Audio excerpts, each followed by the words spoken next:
Hello to all my friends out there. Hi, you guys.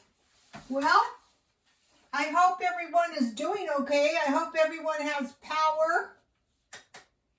I hope no one's cold.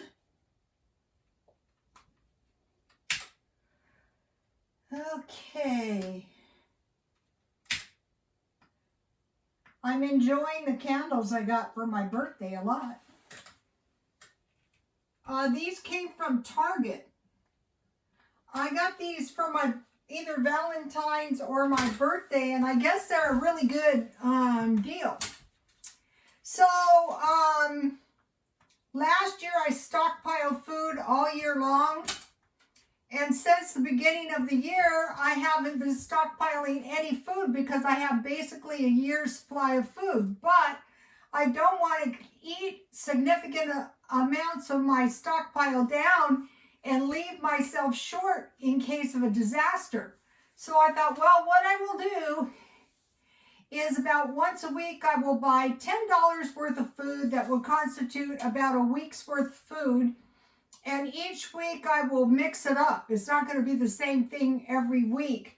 So this week I spent $10.57 at Walmart, and I got about 1 week's worth of food. So what I want to do is I want to put that food in a box, and I want to start a new stockpile because I'm eating last year's stockpile down. The freezer I will do a little bit different. I want to eat down all the meat and then move the meat around. Eat down all the bread, move the meat around so I know which ones I need to eat down. And then I want to just pack my freezer full of meat, and I buy the meat marked down, and I will show you what I buy as I buy it. I don't buy really expensive meat. I buy it all marked down, so if the power went out and I lost all the meat in my freezer, it wouldn't be much of a disaster. I wouldn't lose much money. Of course, I wouldn't have any meat, and that would be a bummer. Okay, so here's the box. And so what I will do is I'm probably going to put it in one of the closets upstairs, and then I will just put the next box in front of it to keep the most current boxes in back of it, to keep the most current boxes towards the front. So $10.50. Okay, the first thing I bought, $1. This is really good. This is really good with pork chops. You know, like pork chops and mushrooms. Okay, if you buy this for your side, it's actually cheaper than buying mushrooms or buying a jar of mushrooms. Or you can put chicken or any side that you like with this. And so this was the first thing I bought. When I make pork chops, as you know, I like pork chop sandwiches as well. I dip the pork chop in egg, and then I roll it in either flour or cracker crumbs. I lightly brown it on both sides, and then I finish baking it. So that's a really quick meal. So what I want to do is make sure that if the power is out, I can cook this on a camp stove or a barbecue. Okay, the second thing I bought is Spanish rice. Why this is good is this gives you, for $1, this gives you a little vegetable. When you go this way, you won't be running out of vegetables. And you can either have this with rice and beans, or you can fry hamburger and, you know, make like a little Spanish rice with meat. And this was $1, so this was an awesome deal. That's on the meal plan. Okay, the second thing I bought was this rice-a-roni for $1. See how cheap this is, and it makes a lot of food. And what you can do with this stuff, make it as the directions say, and then you can fry a little bacon and then scramble some eggs and mix that all together with some green onions, and that is going to give you a good stir fry. Or you can use Spam and eggs, or you can just use eggs, whatever you have. You can use sausage. Anything is good with this, or nothing is good with this, just veggies. So that's $3. Then I bought one of these tuna helpers for $1.24. These are good. I've made these before. So what happens is after dinner, if there's some left over, you just put it in the refrigerator. And so most of the time, if you have a stockpile, or you go to a food bank even, one of the things they give you is tuna fish, so you can make a pretty nice meal with this. You can put some peas in it. You can also put cans of chicken in this, or regular chicken. So that was $1.24.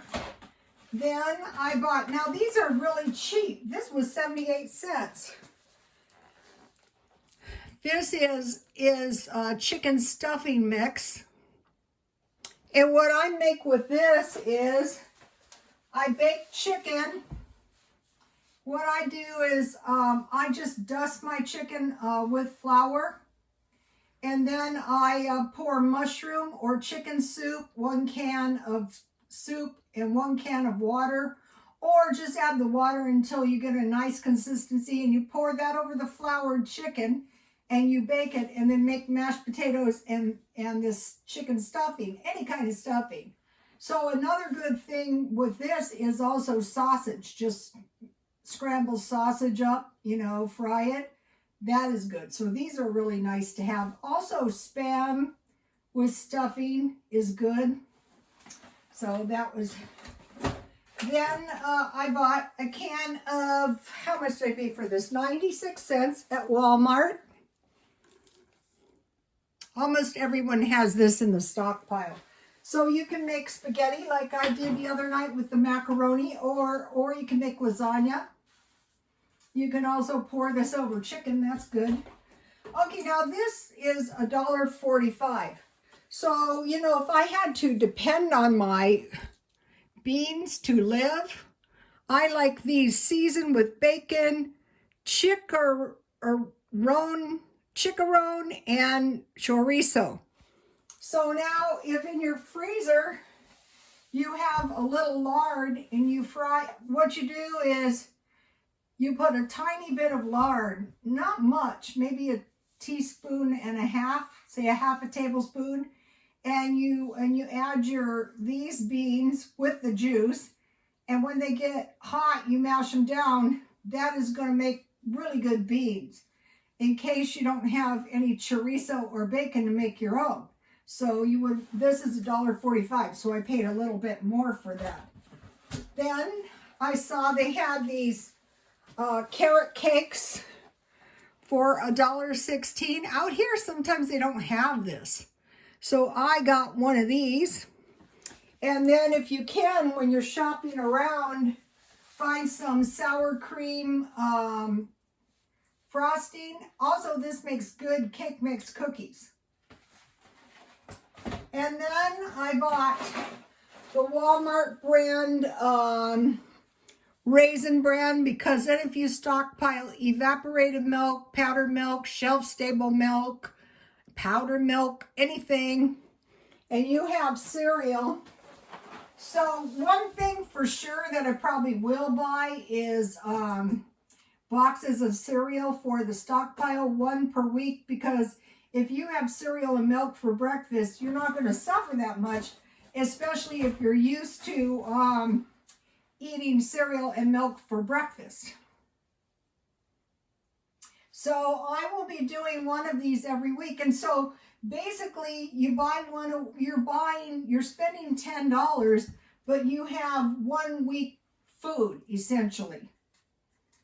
And so another way you could do this, if you don't have a stockpile, is you buy $10 worth of food, a stockpile, and you buy your regular groceries the way you normally do. And then the next week, the only thing you have to buy is maybe a little bacon, chicken, and hamburger, and you can get by. Another way you can do this is, if you don't want to spend a whole $10, say buy 1, 2, because this is more than 1 day, 3, 4, 5, And that is for the last week of the month. You can do it that way. There's all kinds of ways you can do it. But once you start learning the stockpile, you're not going to be running out of food anymore.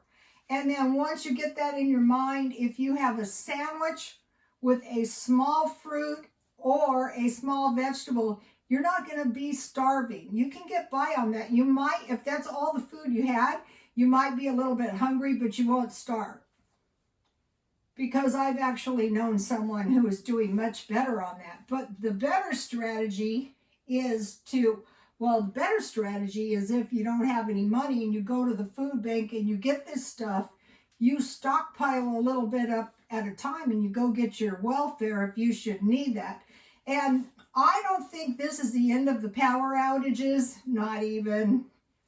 And I don't think this is the end of any of this stuff. It's just going to get worse and worse. So the more we prepare, I don't say, in my opinion, don't take your whole stimulus check and spend it all, leaving yourself without a dime. Every week, just say, okay, if I can, I will buy $10 worth of food. And then I will be back next week with $10 more, and I will show you what I bought. Okay, you guys, please like, comment, and subscribe, and God bless you all.